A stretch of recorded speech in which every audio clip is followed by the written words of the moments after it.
Good morning students. आज का जो हमारा टॉपिक है वो इंटरनल कंट्रोल है। सबसे पहले इंटरनल कंट्रोल का मीनिंग करेंगे हम। इंटरनल जो कंट्रोल सिस्टम ऑफ कंट्रोल की हम बात करते हैं, उसमें बिजनेस के सारे एस्पेक्ट्स को आप इंक्लूड करते हो और बिजनेस की सारी ट्रांजैक्शंस को कंट्रोल करने के सिस्टम को आप इंटरनल कंट्रोल कहते हो। इंटरनल कंट्रोल में बिजनेस की इंटरनल वर्क को कंट्रोल करना इंक्लूड होता है और इस तरीके से आप कंट्रोल करते हो बिज़नेस की डिफरेंट एक्टिविटीज़ को, ताकि आपका जो प्रॉफिट है वो बढ़ सके और आपकी ऑर्गेनाइजेशन में मैनिपुलेशन, फ्रॉड, मिस्टेक्स, इस तरह की चीज़ें जो है वो कम हो सकें। आप कंट्रोल के सिस्टम को इस तरीके से इम्प्लीमेंट करते हो कि बिज़नेस के जितने भी एस्पेक्ट्स हैं उनकी प्लानिंग करते हो और प्लानिंग के अकॉर्डिंग आप जितनी भी एक्टिविटीज़ हैं उनको आगे प्लानिंग के अकॉर्डिंग, प्लान्स के अकॉर्डिंग उनको किया जाता है और आपकी एक्टिविटीज़ चाहे वो बिज़नेस से रिलेटेड है या नॉन बिज़नेस एक्टिविटीज़ है, इकोनॉमिक और नॉन इकोनॉमिक एक्टिविटीज़ हैं, उनको कंट्रोल किया जाता है। इसमें हम फाइनेंशियल मैटर्स में हम कैश को इंक्लूड करते हैं, हमारे दूसरे मैटर्स को इंक्लूड करते हैं। नॉन फाइनेंशियल में आप रिसर्च, पर्सनल एडमिनिस्ट्रेशन से रिलेटेड जो आपकी एक्टिविटीज़ हैं उसको आप इसमें इंक्लूड करते हो। तो चाहे वो आपके फाइनेंस से रिलेटेड मैटर्स हैं या आपके नॉन फाइनेंस से रिलेटेड मैटर्स हैं, उन सारी एक्टिविटीज़ को कंट्रोल करना इंटरनल कंट्रोल में आता है। जो आपका इंटरनल कंट्रोल है इसमें सिर्फ इंटरनल चेक को ही इंक्लूड नहीं करते आप, इंटरनल ऑडिट को ही इंक्लूड नहीं करते, बल्कि आपके कंट्रोलिंग के जितने भी सिस्टम्स हैं सारे के सारे सिस्टम्स को आप इसमें इंक्लूड करते हो। चाहे वो आपका कोई भी सिस्टम है, फाइनेंशियल है या नॉन फाइनेंशियल सिस्टम है। आप इंटरनल कंट्रोल एक बिज़नेस में क्यों इम्प्लीमेंट करते हो? क्योंकि आप ये चाहते हो कि आपके जो एसेट्स हैं वो सेफ़ रहें, आपके जो अकाउंट्स आपने प्रिपेयर किए हैं वो प्रॉपर आपने प्रिपेयर किए हों, वो आपकी अकाउंट्स की एक्यूरेसी जो है मेंटेन करना चाहते हैं और आप ये चाहते हो कि जो अकाउंट्स आपने प्रिपेयर किए हैं वो रिलायबल हों, पब्लिक उसके ऊपर विश्वास कर सकें। क्योंकि जो नॉर्मल आपका पोटेंशियल शेयर होल्डर है वो आपके ऑर्गेनाइजेशन के शेयर्स को तभी परचेज़ करता है जब आप शेयर इशू करते हो और आपने अपने फाइनेंशियल जो अकाउंट्स हैं उनको शो किए हैं, दिखाए हैं, उसके ऊपर विश्वास करके ही आपकी कंपनी में वो इन्वेस्टमेंट करता है, आपके ऑर्गेनाइजेशन में वो इन्वेस्टमेंट करता है, आपके शेयर्स परचेज़ करता है। तो अगर वही बात आपने सही ना लिखी हो तो वो रिलायबिलिटी नहीं मानी जाएगी उसमें। तो आपके अकाउंट्स रिलायबल होने चाहिए, इसलिए आप इंटरनल कंट्रोल सिस्टम को इम्प्लीमेंट करते हो। जो आपका इंटरनल कंट्रोल है उसमें जैसे कि हमने ऊपर बात की, चाहे वो इकोनॉमिक एक्टिविटीज़ है या मैनेजमेंट के अदर इश्यूज़ हैं, सबसे रिलेटेड है ये। और इंटरनल कंट्रोल में हम दोबारा से यहाँ पर बता रहे हैं कि वाइडर सेंस है इसकी। इसमें आप सिर्फ आप इसमें इंटरनल ऑडिट को भी इंक्लूड करते हो, आप इसमें इंटरनल चेक को भी इंक्लूड करते हो और दूसरी चीज़ें भी इसमें आएंगी। डेफिनेशंस हैं, पहला आपका according to Spicer and Pegler के according internal control is best regarded as indicating the whole system of control, financial and otherwise, established by the management in the conduct of business, including internal check, internal audit and other forms of control. जो internal control है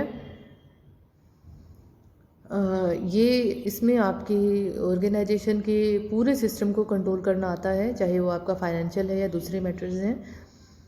और इसमें आप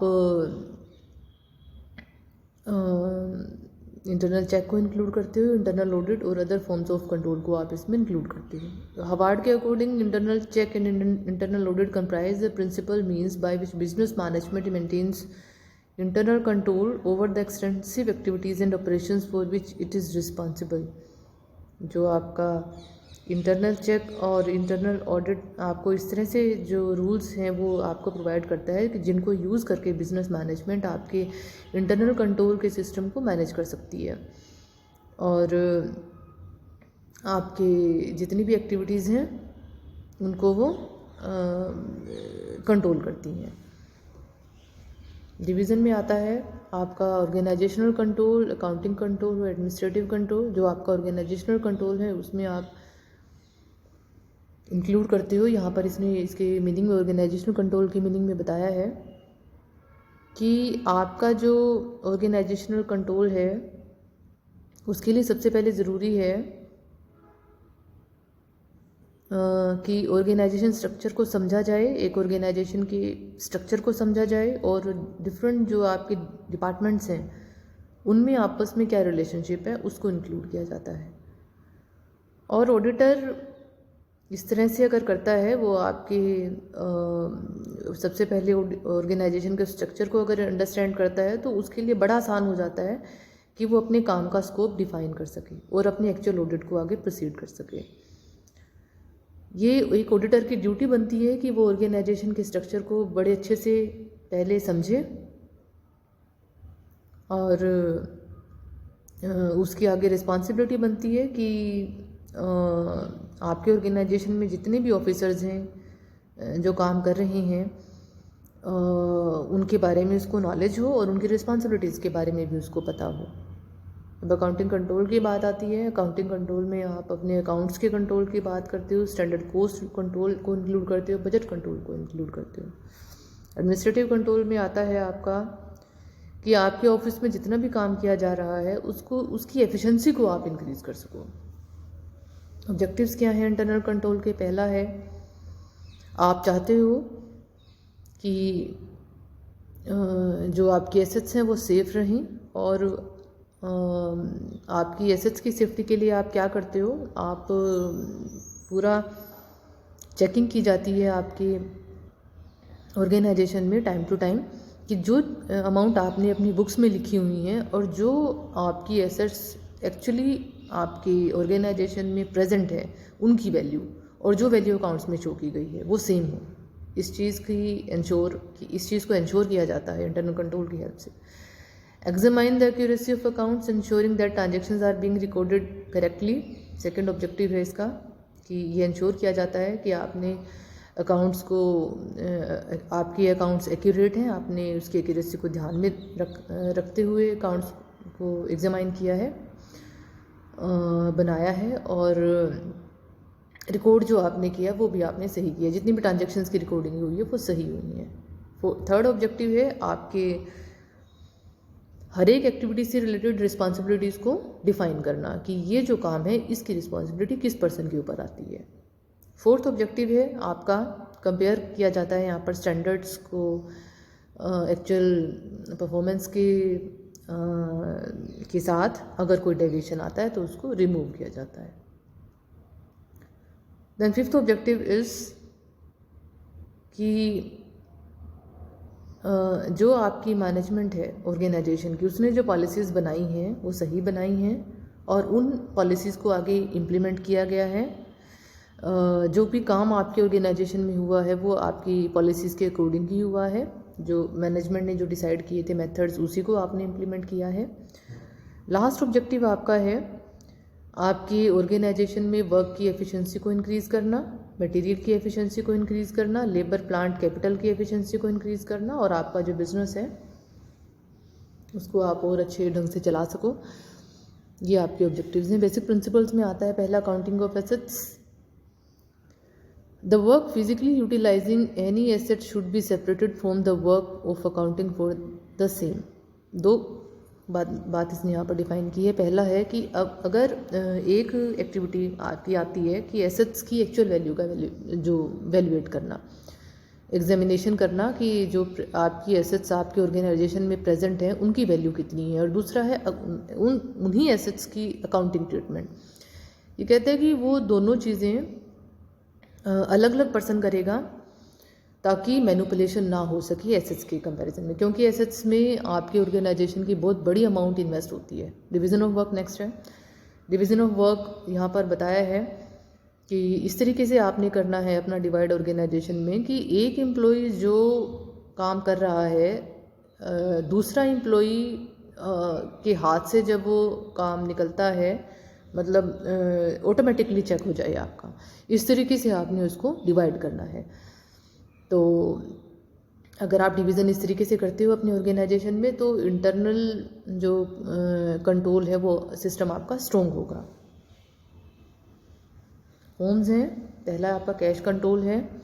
cash control में basically 3 चीज़ें include होती हैं आपकी। पहला receiving cash, paying cash, maintaining cash. सारे के सारे ही टास्क इम्पॉर्टेंट हैं और ये बहुत ज़रूरी है क्लियर इंस्ट्रक्शंस दी जाए एम्प्लॉयज़ को। जो एम्प्लॉयज़ कैश में डील कर रहे हैं उनके लिए ज़रूरी है कि उनका जो काम है, उनकी जो रिस्पॉन्सिबिलिटी है, वो सही तरीके से आपने डिवाइड करनी है। जो कैश का काम कर रहे हैं एम्प्लॉयज़, और किसी तरीके से एम्प्लॉयज़ को अल्टर नहीं करना आपने। और इस बात को ध्यान में रखते हुए आपने कैश से रिलेटेड काम को डिवाइड करना है कि 2 या 2 से ज़्यादा लोग मिलके भी प्लान्ड मैनर से फ्रॉड कर सकते हैं, कैश के एम्बेजलमेंट कर सकते हैं। और कैश जो है आपके ऑर्गेनाइजेशन का वो सबसे इम्पोर्टेंट पार्ट है और इसमें एम्बेजलमेंट के चांसेस बहुत ज़्यादा होते हैं, चाहे वो छोटी अमाउंट है चाहे आपकी वो बड़ी अमाउंट है।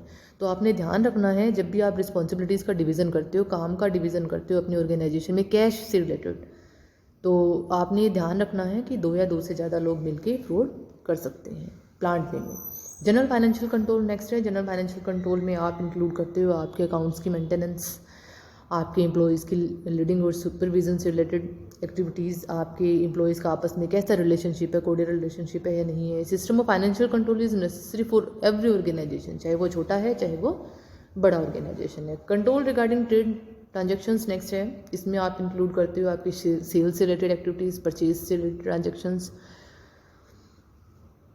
There should be clear and specific regulation for purchase and sale of goods. Clear होना चाहिए पहले ही क्या रूल्स हैं, क्या रेगुलेशंस हैं आपके गुड्स को परचेज और सेल्स करने से रिलेटेड। आपने जो चीज़ें ख़राब हो गई हैं उसको आपने कम करना है, मतलब जो आपकी गुड्स हैं वो ख़राब ना हो, इस चीज़ को आपने कम करना है।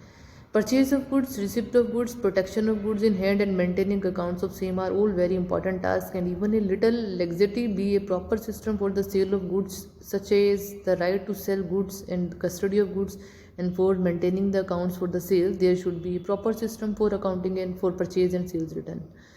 Next ये कहता है यहाँ पर कि ट्रेड ट्रांजेक्शन से रिलेटेड जो कंट्रोल की बात हम कर रहे हैं उसमें आप गुड्स की परचेजिंग को इंक्लूड करते हो, आपकी गुड्स रिसिप्ट्स की बात करते हो, आप गुड्स की प्रोटेक्शन की बात करते हो, प्रोटेक्शन इन हैंड्स कि वो टूट फूट ना हो ज़्यादा।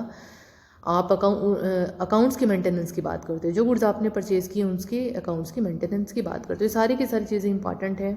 दूसरी तरफ आपके जो सेल्स से रिलेटेड एक्टिविटीज़ हैं, किस पर्सन को आपके गुड्स को सेल करने का राइट है, किसकी कस्टडी में गुड्स रहेंगी, उनसे रिलेटेड अकाउंट्स को मेंटेन कौन करेगा, ये सारी चीज़ें इंपॉर्टेंट है। तो प्रॉपर सिस्टम होना चाहिए आपके ऑर्गेनाइजेशन में सेल्स और परचेज से रिलेटेड ट्रांजेक्शन्स का, और दूसरी तरफ परचेज और सेल्स रिटर्न की अकाउंटिंग का सिस्टम भी प्रॉपर होना चाहिए आपके ऑर्गेनाइजेशन में। Control regarding employees remuneration, important जो टास्क है ये आपके ऑर्गेनाइजेशन में।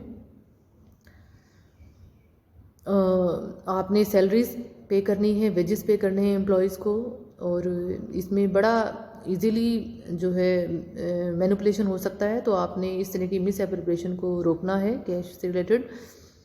और क्लियर रेगुलेशन आपने देनी है कि आप प्रॉपर सिस्टम होना चाहिए इस तरह के काम का। आपने इस तरीके से करना है काम, अपने एफिशिएंट टेक्निक्स को यूज़ करते हुए इस काम को करना है। और स्पेशल ऑर्डर्स देने हैं आपने